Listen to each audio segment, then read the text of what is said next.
welcome to C Anjali Chan classes guys. You're ready to make audit easy. तो आज हम officially ऐसे 250 को स्टार्ट करने वाले हैं जिसमें कि हम अगेन ऑब्जेक्टिव ऑफ ऐसे 250 को नहीं पढ़ेंगे. First of all objective of SA two sorry first of all SA 250 का नेम क्या था? Consideration of laws and regulation in an audit of financial statement का ऑडिट करते हुए हमें किसको ध्यान में रखना है? Prevailing laws and regulation applicable to that particular entity, that particular industry. ठीक है.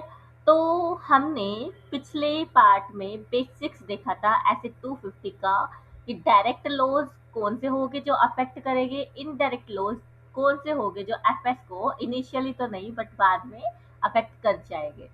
ठीक है. तो अब हम वो लेक्चर देखना काफी जरूरी है. उसी के बाद तुम्हें ऐसे 250 आया ही क्यों था इसका मतलब समझ आएगा, राइट.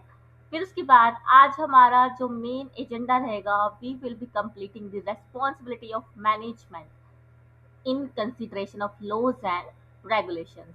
ये जो ऐसे है ना थोड़ा स्कैटर्ड है. क्या है ये? स्कैटर्ड. तो हम एक एक टॉपिक उठाएंगे, उसको समझते जाएंगे एंड पढ़ते जाएंगे.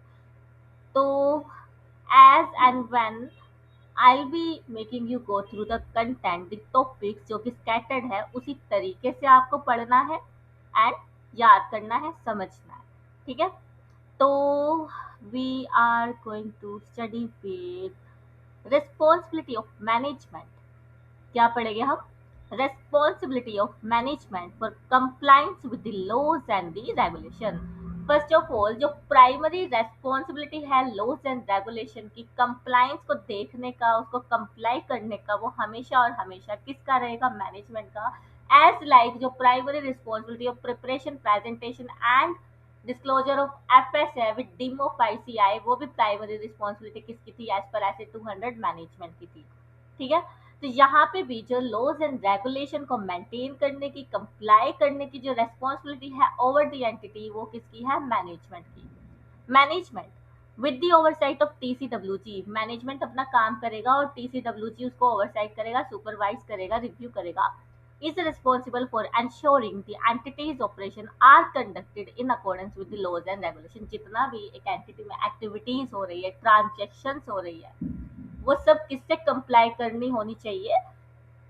लॉज एंड रेगुलेशन से.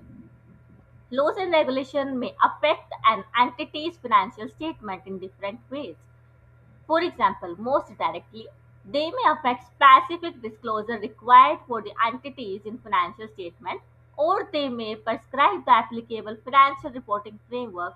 They may also establish certain legal rights and obligations of the entity, some of which will be recognized in the entity's financial statement. In addition, laws and regulation may impose penalties in case of non-compliance. क्या बोला है यहाँ इस line से लेके यहाँ तक? क्या बोला है? For example most directly, directly यानी कि हमारा companies act, income tax act, इनका बात कर रहे हैं. कंपनीज एक्ट में जैसे मैंने आपको बेसिक्स में बताया था कि डेप्रिसिएशन की calculation schedule 2 of companies act 2013 में दिया गया है. Format of presenting financial statement schedule 3 division 1 for as, division 2 for Ind AS दिया गया है. फिर उसके बाद अपना calculation of remuneration part of the directors के एमपीज, उसके लिए भी अपने पास अलग से स्केड्यूल है. तो ये डायरेक्ट इफेक्ट करते हैं या फिर ये एक एप्लीकेबल फाइनेंशियल रिपोर्टिंग फ्रेमवर्क हमको बता देते हैं कि ये आपको फॉलो करना है. तो ये डायरेक्ट लॉज की बात हो गई. ठीक है. फिर उसके बाद लीगल राइट्स एंड ऑब्लिगेशन यहाँ से आ जाता है. कैसे? लीगल राइट्स एंड ऑब्लिगेशन के बारे में आपने कंपनीज एक्ट में सीएसआर के बारे में पढ़ा होगा, कॉर्पोरेट सोशल रिस्पॉन्सिबिलिटी, यहाँ पे कि 2% of average profit of 3 years आपको क्या करना पड़ता है? एक्यूमुलेट करके खर्च करना पड़ता है उस करंट ईयर में. ठीक है. तो वो एक चीज है. तो यहाँ पे लीगल राइट्स एंड ऑब्लिगेशंस आ गया. Some of which will be recognized in the entity's financial statement, जो कि रिकॉग्नाइज होता है फाइनेंशियल स्टेटमेंट में. एंड नेक्स्ट लाइन में इसने क्या, नेक्स्ट में इसने बोला some of which will be recognized. Okay.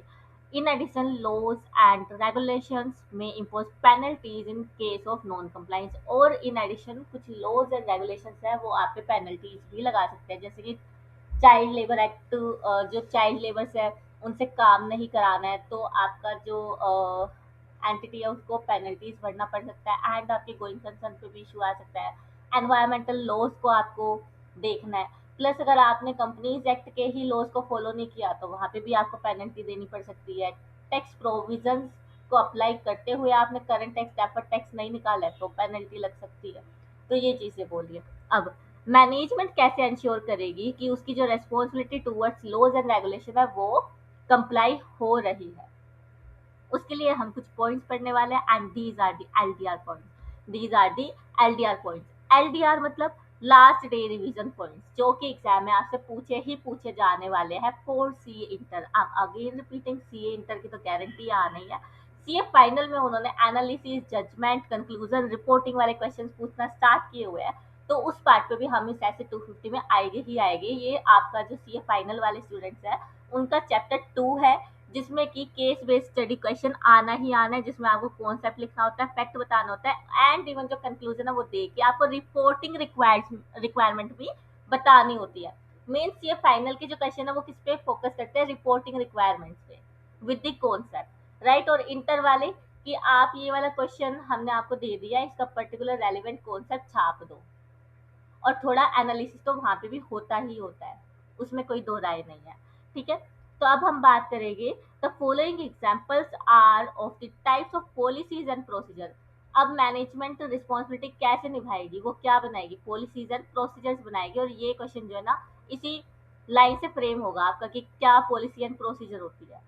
The following are the example of the type of the policies and procedure an entity may implement to assist in the prevention and detection of the non-compliance.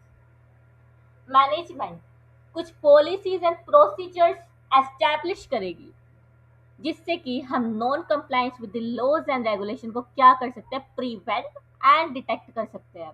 तो वो कुछ policies and procedures क्या होंगे जिससे कि हम prevention and detection कर पाएंगे नॉन कंप्लायंस का। उसमें पहला एग्जाम्पल है monitoring legal requirements. Legal requirements को हमको क्या करना है, मॉनिटर करना है and ensuring that operating procedures are designed to meet these requirements। सबसे पहले तो लीगल रिक्वायरमेंट, लॉज हमसे चाहते क्या है एंड जो वो चाहते हैं उसको हम किस तरीके से कंप्लाई कर रहे हैं in our day to day business. Day to day business में हमने अपने प्रोसीजर इस तरीके से डिजाइन किए होने चाहिए कि वो लीगली कंप्लाइंट हो। हम लॉ की रिक्वायरमेंट से क्या कर रहे हो, कंप्लाइंस कर रहे हो। हिंदी बताया है मैंने, समझाया तो है ही नहीं, तभी तो हम नोट्स लेके आते हैं। You are studying from CA Anjali Jain, ठीक है। Responsibility of management for compliance with the laws and regulation, monitoring legal requirement and aligning the operations. Again जो मैं नोट्स में लैंग्वेज लिख रही हूँ वो आपको एग्जाम में नहीं लिखनी है, ये जो है आपकी अंडरस्टैंडिंग के लिए, for sake of understanding purpose आपको या तो यहीं से करना है। दैट्स वाई मैंने अपनी बुक पे फ्रेम नहीं की है। क्यों नहीं की है, क्योंकि मैं लैंग्वेज को इधर उधर करना ही नहीं चाहती हूँ। लैंग्वेज कहाँ पे इधर उधर है, जहाँ मुझे आपको अंडरस्टैंडिंग देनी है, कॉन्सेप्चुअल पार्ट बताना है, एग्जाम्पल्स देने हैं, राइट। तो management keep track of applicable laws, जैसे कि आपको पता ही है जीएसटी तो हर जगह लगता ही है, उसी का मैंने एग्जाम्पल लिया and ensure business process comply with them, for example. अब जीएसटी के रेट वेट पे मेरे से लड़ाई करने मत आना, मैं एग्जाम्पल दे रही हूँ। पहले क्या होता था, कोई भी हम एक प्रोडक्ट बेचते थे उस पर 10% जीएसटी लगता था, ठीक है। 10% यानी कि 5% सीजीएसटी, 5% एसजीएसटी, तो वो लगता था। जीएसटी रेट 10% था, बट कुछ अपडेट्स आई जीएसटी लॉ में, रेट को चेंज किया गया एंड 10% से जो हम प्रोडक्ट बेचते थे उस पर 10% की जगह कितना परसेंटेज जीएसटी लगाना होता था, 5% लगाना होता था। तो बिलिंग सिस्टम में क्या हुआ अपने पास कि हमने कॉन्फ़िगरेशन डाली हुई थी कि whenever I raise an invoice it will auto calculate GST at the 10%। 1 minute guys, I have an urgent call। We were at the place कि हम डिस्कस कर रहे थे कि हमें जो भी जीएसटी रेट की अपडेशन है वो अपने बिलिंग सिस्टम में कॉन्फ़िगर करना पड़ेगा। पहले क्या होता था कि जो अपना अमाउंट था मैं इनवॉइस रेज करती थी ऑन द सेल्स, तो वहाँ पे क्या होगा कि मेरा जो अमाउंट था उस पर 10% का रेट लग के टोटल ओवरऑल सेलिंग प्राइस आता था, राइट। बट अब क्या हुआ कि क्योंकि जीएसटी लॉ में अमेंडमेंट हुआ, जो प्रोडक्ट मैं बेचती थी उस पर 10% की जगह 5% का जीएसटी हो गया था, सीजीएसटी 2.5, एसजीएसटी 2.5। तो वहाँ मुझे जो जीएसटी है वो कैसे होगा? 10% की जगह 5% मुझे सिस्टम कॉन्फ़िगरेशन में उसको अपग्रेड करना पड़ेगा, अपडेट करना पड़ेगा, सो दैट जो कैलकुलेशंस है जीएसटी टैक्स की वो क्या बन सके, मेरी ठीक बन सके। क्योंकि अगर मैंने इसको 10% रखा तो मेरी जो आउटपुट लायबिलिटी ऑफ जीएसटी है वो इंक्रीज हो जाएगी बाय 5%, और हालांकि अब जो रेट है वो 5% हो गया है, तो 5% के अकॉर्डिंग ही मुझे आउटपुट लायबिलिटी अपनी क्रिएट करनी है। तो दिस इज द एग्जाम्पल कि management will monitor the legal requirement and then design the system and operations and processes in a way that it will align with the operations and the laws. यही हमने पढ़ा, monitoring legal requirement and ensuring that operating procedures are designed to meet these requirements। ये अपना हो गया first point. If there is any confusion you can ask me.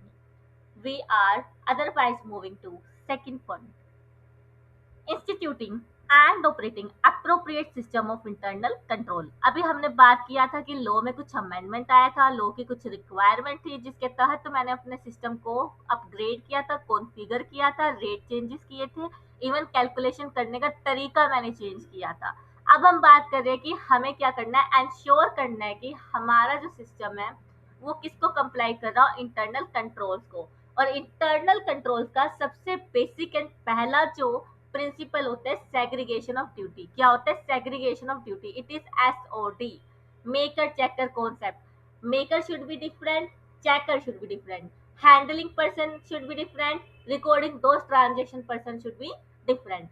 SOD, segregation of duties. ठीक है, internal control का मैं अलग से मैंने एक वीडियो बनाया हुआ है, वो भी मैं आपको इस वीडियो के डिस्क्रिप्शन में दे दूंगी अगर किसी को डिटेल में पढ़ना है तो।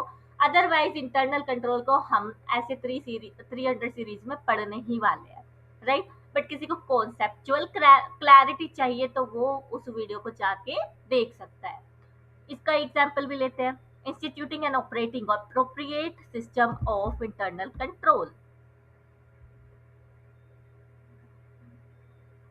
For example, establishing controls to prevent error, fraud and detect non-compliance। ऐसे कंट्रोल्स हमको लगाने हैं कि जिससे कि एरर को रोका जा सके और फ्रॉड को भी रोका जा सके और डिटेक्ट किया जा सके नॉन कंप्लायंस को। फॉर एग्जांपल, हमारे जो डिपार्टमेंट है उसमें टैक्स आईटीआर प्रिपेयरर अलग थे, ठीक है, इनकम टैक्स रिटर्न्स प्रिपेयरर अलग है, एंड जब हम फाइनली उसको सबमिट करते हैं, ई वेरीफाई करते हैं ऑन इनकम टैक्स पोर्टल, तो वहां पर हमें अप्रूवल लेना पड़ेगा बिफोर ई वेरिफिकेशन। किसका?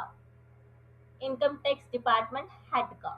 जो हमारा एंटिटी का स्पेसिफिक डिपार्टमेंट है उसमें स्ट्रक्चर क्या है कि कुछ प्रिपेयरर्स है एंड उनके ऊपर कुछ इनकम टैक्स के हेड्स है जो कि उनकी कैलकुलेशंस को अप्रूव करेंगे, and then only they can submit the ITR being prepared by them on the income tax portal. इससे क्या इंश्योर होगा कि बनाने वाला अलग था, चेक करने वाला अलग था। अगर बनाने वाले ने कोई गलती किया होगा तो उसको हेड ऑफ द टैक्स क्या कर देगा, करेक्ट करवा देगा। ठीक है, खुद करे या करवाए। तो ये क्या था, concept of segregation of the duties, जिससे कि क्या होगा, reduce the chance of wrong filing. अगर मैंने कहीं पे रेट गलत ले रखा होगा, कहीं पे long term capital gain, short term capital gain की जो क्लासिफिकेशन है वो गलत ले रखी होगी, कहीं पे टैक्स ट्रीटमेंट ही गलत ले रखा होगा, किसी और हेड में किसी और हेड की इनकम जोड़ दी होगी, तो वहां पे मेरे लिए मुसीबतें बढ़ जाएगी।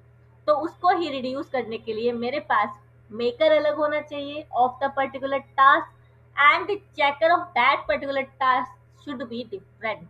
तो इसको बोलते हैं हम सेग्रीगेशन ऑफ ड्यूटी, और यही किसका एक एग्जाम्पल है, हमारे इंटरनल कंट्रोल्स का। तो यही बोला है कि management should ensure that there is proper internal control systems. यही हमें बोला है पॉइंट नंबर सेकंड में। और ऑडिट की लैंग्वेज में हम इसको लिखेंगे instituting and operating appropriate system of internal control। Instituting and operating appropriate system of internal control। Then we have the next point, developing, publicizing and following a code of conduct। Code of conduct मतलब set of rules। क्या होता है code of conduct का मतलब? set of rules। इसका भी example हम लेते हैं। अब फॉर्मल डॉक्यूमेंट, ये क्या होगा, एक फॉर्मल डॉक्यूमेंट होगा defining ethical behaviour and the legal compliance expectations. Code of conduct का मतलब a formal document defining ethical behaviour and legal compliance expectations. Formal document जिसमें कि रूल्स हो गए, जैसे कि कंपनी की पॉलिसी में लिखा है कि आपको 2 डेज मैंडेटरी आरटीओ करनी है। आरटीओ क्या होती है, रिटर्न टू ऑफिस, यानी कि हफ्ते में 2 बार आपको अपनी मैंडेटरली अटेंडेंस लगा के जानी ही पड़ेगी। आपको 6 घंटे 4 घंटे जो भी आपकी कंपनी की पॉलिसी है उसके अकॉर्डिंग टाइम बिताना होगा, लोगों से कोलैबोरेट करो, 6 घंटे की अटेंडेंस पूरी करो and then you return to your home. ये पॉलिसी हो गई। फिर उसके बाद डेली टाइम शीट फाइलिंग, आप जितना भी काम करते हो, जो जो आपने टास्क परफॉर्म किए है उसकी स्पेसिफिक यूनिक आईडी होती है प्रोजेक्ट्स की, वो आपको टाइम शीट में डालनी है। देन उसके बाद क्लीन डेस्क पॉलिसी। अब क्योंकि अगर आपका हाइब्रिड वर्क ऑफ मॉडल है तो डेस्क पे हमेशा आपका नाम नहीं लिखा होगा कि this seat is designated to C Anjali Jain, ऐसा नहीं लिखा होगा, क्योंकि वो हाइब्रिड वर्क ऑफ मॉडल है। वहां आपको सीट बुक करनी पड़ेगी एंड अगले दिन आप उस डेस्क को ऐसा ही छोड़ के जाओगे कि नेक्स्ट डे आपको बैठना है तो आपको एक साफ डेस्क चाहिए था, तो आप दूसरे के लिए भी उसको फैला कर नहीं चाहोगे। देन उसके बाद ये तो अपने कुछ वो वाले पॉलिसीज है जो कि एंटिटी स्पेसिफिक है, हमें बिहेवियरल एस्पेक्ट से अपनानी ही है। कोड ऑफ कंडक्ट है, नंबर ऑफ आवर्स का कैलकुलेशन रहेगा, उसी तरीके से हम बजट को बनाते हैं एंड फिर फीस चार्ज करते हैं अपने क्लाइंट से। फिर उसके बाद है नो फॉल्सिफिकेशन ऑफ अकाउंट्स। जो हमारे अकाउंटेंट है उसको हम बोलते हैं कि you should be maintaining integrity while performing the task. आपको अकाउंट्स को फॉल्सिफाई नहीं करना है। देन उसके बाद adhere to Companies Act 2013 in case of Indian practice companies। Indian practice companies में आपको अडेयर टू करना पड़ेगा companies act 2013 for the accounting of records. Then उसके बाद guiding employees on what is acceptable, क्या क्या एक्सेप्टेबल है, क्या एक्सेप्टेबल नहीं होगा, उनका ट्रेनिंग पहले से ही दे दिया जाएगा। और इसको हम इंडक्शन ट्रेनिंग बोलते हैं प्रैक्टिकली। क्या बोलते हैं, इंडक्शन ट्रेनिंग। तो ये एक छोटा सा एग्जाम्पल मैंने कोशिश किया कोड ऑफ कंडक्ट को एक्सप्लेन करने के लिए। देन उसके बाद we have the fourth point, ensuring employees are properly trained and understand the code of conduct। इन्होंने क्या बोला था, डेवलप करना है, पब्लिसाइज करना है एंड फॉलो करवाना है कोड ऑफ कंडक्ट।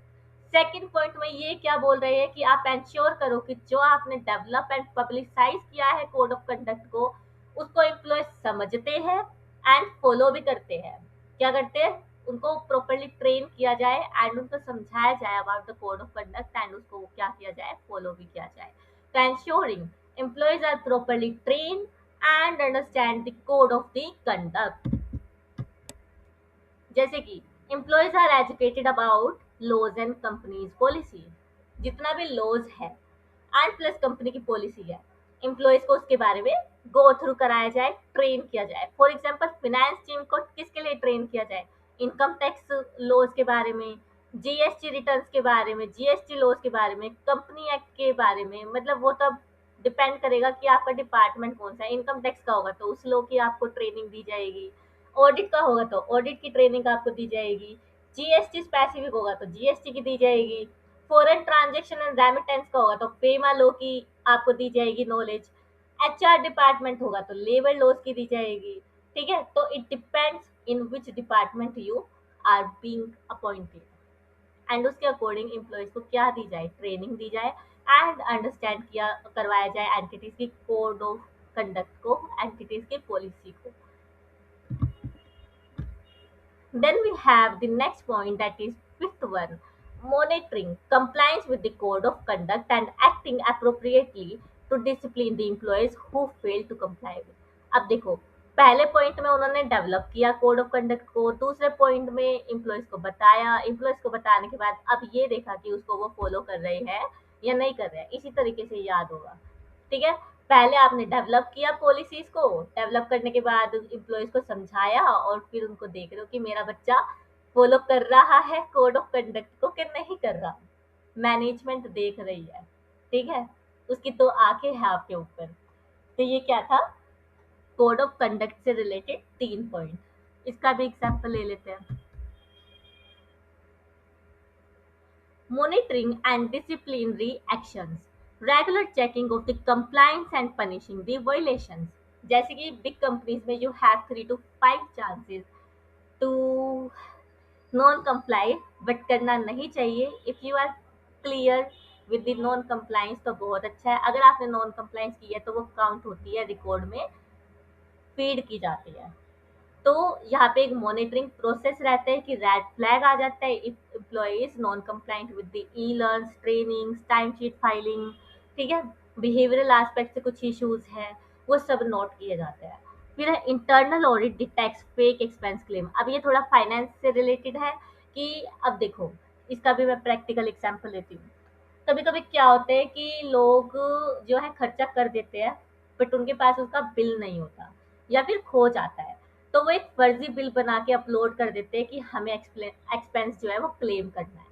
तो ऐसा नहीं होना चाहिए, और ऐसा हुआ है, पकड़े गए हो आप, तो आपको पेनलाइज किया जाएगा या फिर आपको टर्मिनेट किया जाएगा, depending of the severity of the fraud, severity of the action you have committed. इसको क्या बोलते हैं, मॉनिटरिंग एंड डिसिप्लिनरी एक्शंस। तो यही था अपना monitoring the compliance with the code of conduct and acting appropriately to discipline employees who fail to comply with it. ये था अपना पॉइंट नंबर 5। इन तीनों को आपको एक साथ पढ़ना है, राइट? ये आपको एक साथ पढ़ने हैं। Then we have next point, that is engaging legal advisor to assist in the monitoring legal requirement। अब ऐसा भी तो हो सकता है, मैनेजमेंट भी भगवान नहीं है, मैनेजमेंट को भी भगवान ने उतना ही दिमाग दिया जितना वो यूटिलाइज कर सके। 10 लोग है तो 10 के 10 तो उसको दिमाग में नहीं रहेंगे ना। तो उसके लिए उसको क्या करना पड़ेगा कि लॉयर्स को, एक्सपर्ट्स को हायर करना पड़ेगा, ठीक है। तो engaging legal advisors, taking experts legal guidance for the complex regulations। जैसे फेमा हर कोई नहीं समझ सकता, फकरा एक्ट हर कोई नहीं समझ सकता, ठीक है, तो उसके लिए हमें एक लॉयर को हायर करना पड़ेगा। और जो ये हमारे आईपीसी कोर्ट होते हैं, हाँ आईपीसी कोर्ट होते हैं, उनको भी एक चार्टर्ड अकाउंटेंट तो बिल्कुल बारीकी से नहीं समझ पाएगा अनलेस अनटिल उसने एलएलबी ना की हो। तो हमें क्या करना पड़ता है, एक एक्सपर्ट को हायर करना ही पड़ेगा उन लॉज की बारीकियों को जानने के लिए, इंटरप्रेट करने के लिए। Hiring lawyer to interact amendments in the tax and corporate laws. Tax को तो हम कर सकते हैं, प्रोवाइडेड दैट कि आपका जो आर्टिकलशिप एंड ट्रेनिंग्स है एंड आपको बेयर लॉ पढ़ने आने चाहिए। कॉर्पोरेट लॉज को भी हम कर सकते हैं, बट जितने अदर लॉज हो गए उसमें हमें रिक्वायरमेंट चाहिए होती है एक्सपर्ट्स की। अकाउंटेंट फाइनेंस में तो एटलीस्ट नहीं चाहिए होती, ठीक है। Then we have maintaining a register of significant laws and the regulations with which the entity has to comply within its particular industry and a record of complaints। इसमें ये बोला है जितना भी लॉज एंड रेगुलेशंस आपकी entity पर applicable है उसका आपको बकायदा क्या करना चाहिए, एक रजिस्टर मेंटेन करना चाहिए। You have to maintain the register with you on whatever laws and regulations being applicable to your entity, and उसके बाद उसको उसकी जो आपने पॉलिसीज बना दी, कोड ऑफ कंडक्ट बना दी है, एंड उसकी कुछ कंप्लेंट्स आ रही है तो आप उसको भी क्या करोगे, रिकॉर्ड करोगे। एंड लार्जर एंटिटीज में ऐसा होता है, they have the proper register जिसमें कि लिखा होता है कि this particular act is applicable to us because of this act, because of this transaction, because of this agreement. इस तरीके से मतलब पूरा एक्सप्लेनेशन होता है लंबा चौड़ा कि क्यों एप्लीकेबल है, और कोई अगर लो एप्लीकेबल नहीं है और पहले था तो अब क्यों नहीं है एप्लीकेबल, वो भी लिखा जाता है। मतलब कि हर एक चीज का रैशनल होता है बड़ी एंटिटीज में, बड़ी कॉर्पोरेट्स में। maintaining register of laws and complaints, keeping record of applicable laws in manufacturing entity। क्या होगा, मैन्युफैक्चरिंग एंटिटी में लेबर लॉज का ज़्यादा जो रिकॉर्ड है वो रखा जाएगा। इंपोर्ट एक्सपोर्ट इंडस्ट्री में आपका जीएसटी एंड कस्टम तो सॉरी कस्टम तो होगा ही होगा, ठीक है, जीएसटी भी होगा क्योंकि वहाँ पे आईजीएसटी लग जाएगा। प्लस उसके बाद आपके यहाँ पे कौन से आ जाएगा, फेमा एक्ट भी आ जाएगा क्योंकि फॉरेन करेंसी एक्सचेंज की बात आ जाएगी इंपोर्ट एक्सपोर्ट में। तो इस तरीके से आपको दिमाग लगाना पड़ता है कि हमारा number of transaction and nature of transaction, not the number of transaction. Nature of transaction क्या है, उसमें क्या क्या इन्वॉल्वमेंट है, क्या वो इंडियन टेरिटरी तक ही सीमित है या आउट ऑफ इंडियन टेरिटरी भी जा रही है, तो कौन कौन से लॉज एप्लीकेबल हो गए। विद इन एंटिटी अगर हम बात करें तो वो किस में ऑपरेट कर रही है, उसमें क्या लॉज एप्लीकेबल हो गए। For example if you are in the telecom sector, तो टेलीकॉम सेक्टर के अकॉर्डिंग आपके पास TRAI एंड DOT की रेगुलेशंस भी एप्लीकेबल हो जाएगी। अब TRAI क्या होता है, DOT क्या होता है, it's homework for you students. ये आपके लिए क्या है, होमवर्क है। सब कुछ मैं ही तुम्हें थाली में परोस के दे दूंगी तो तुम क्या करोगे। और इतना बड़ा काम तो मैंने दिया ही नहीं, थाली में तो वैसे भी परोस ही रही हूँ तुम्हें नोट्स, ठीक है।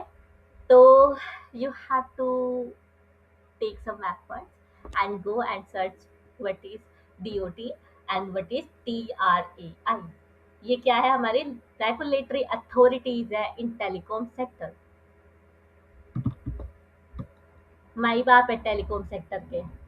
तो ये हमारे कुछ पॉइंट्स थे रेस्पॉन्सिबिलिटी ऑफ मैनेजमेंट में, कि रेस्पॉन्सिबिलिटी ऑफ मैनेजमेंट है प्राइमरी रेस्पॉन्सिबिलिटी की उनको कंप्लाई करना है with laws and regulation, and उसको कंप्लाई करने के लिए वो कुछ पॉलिसी एंड प्रोसीजर डिजाइन करेंगे ताकि प्रिवेंट एंड डिटेक्ट कर सके non compliance with the laws and regulation. And उसमें हमने फिर 7 पॉइंट पढ़े, जिसमें कि सबसे पहला पढ़ा कि हम सबसे पहले तो यही देखेंगे कि लीगल रिक्वायरमेंट क्या है, एंड उस अकॉर्डिंग अपना जो system and design system and procedure है उसको डिजाइन कर लेंगे। फिर उसके बाद हम ये इंश्योर करेंगे कि जो इंटरनल कंट्रोल सिस्टम है वो इफेक्टिवली ऑपरेट करे। फिर हम कोड ऑफ कंडक्ट बनाएंगे, कोड ऑफ कंडक्ट बनाने के बाद एम्प्लॉयज को समझाएंगे, समझाने के बाद देखेंगे वो कंप्लाई कर रहे हैं कि नहीं कर रहे, कंप्लाई कर रहे हैं ठीक है, नहीं कर रहे तो डिसिप्लिन रिएक्शन लेंगे। देन उसके बाद कुछ कॉम्प्लेक्स लॉज हो गए जिसके ऊपर हमें एक्सपर्ट्स की, लीगल एडवाइजर्स की हेल्प लेना पड़ेगा। फिर उसके बाद हम मेंटेन कर लेंगे फाइनली एक रजिस्टर जिसमें हम लिखेंगे कि ये लॉज हमारे ऊपर एप्लीकेबल है, राइट। तो ये मैंने आपको समराइज भी कर दिया। Then in larger entities these policy and procedures may be supplemented by assigning appropriate responsibility to, मतलब कि इसकी सेपरेट रेस्पॉन्सिबिलिटी हम किस किस को दे सकते हैं। अपने पास बिग कॉर्पोरेट्स में अलग से डिपार्टमेंट्स होते हैं, जैसे कि अपना internal audit function, internal audit function को हम दे सकते हैं ये काम, या फिर ऑडिट कमेटी को दे सकते हैं जिसको कि हम क्या बोलते हैं, TCWG का पार्ट होती है किसी बिग कॉर्पोरेट की ऑडिट कमेटी। फिर उसके बाद कंप्लाइंस फंक्शन, और एक कंप्लाइंस फंक्शन अलग से हमारे पास लीगल टीम होती है जो कि हमें बताती है इन सब के बारे में इन दी बिग कॉर्पोरेट्स। तो यहाँ पे we have completed with the responsibility of management. यहाँ पे मैं वर्ड स्वाहा नहीं बोलूंगी क्योंकि हमारा ऐसे कंप्लीट नहीं हुआ है। वी विल कॉल स्वाहा only on the completion of our whole ऐसे यहाँ पे, बट हमारा सिर्फ एक टॉपिक हुआ है responsibility of management for compliance with the laws and regulations. अब एज यूजुअल मैं आपको साइड में समरी बना देती हूँ कि हमने एग्जाम्पल्स क्या क्या लिया। देखो कंटेंट एंड कीवर्ड तो आपके पास ऑलरेडी है, but we have to write, अगर हमें दोबारा से वीडियो नहीं देखनी है कि एग्जाम्पल क्या क्या दिए थे, so that we can correlate and learn it by heart. तो मॉनिटरिंग लीगल रिक्वायरमेंट्स में मैंने क्या बताया आपको, GST rate change and system configuration, GST rate change and system configuration.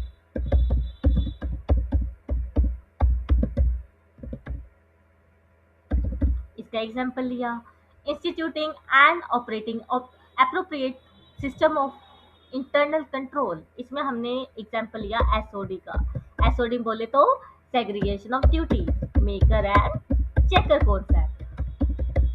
Then we have developing and पब्लिशाइजिंग following a code of conduct. यहाँ पे मैंने various examples लिए एंटिटी लेवल पे, जैसे कि time sheet filing,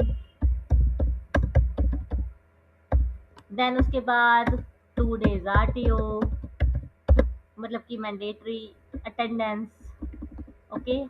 then financial terms में हमने क्या एग्जांपल लिए, no mis falsification of accounts,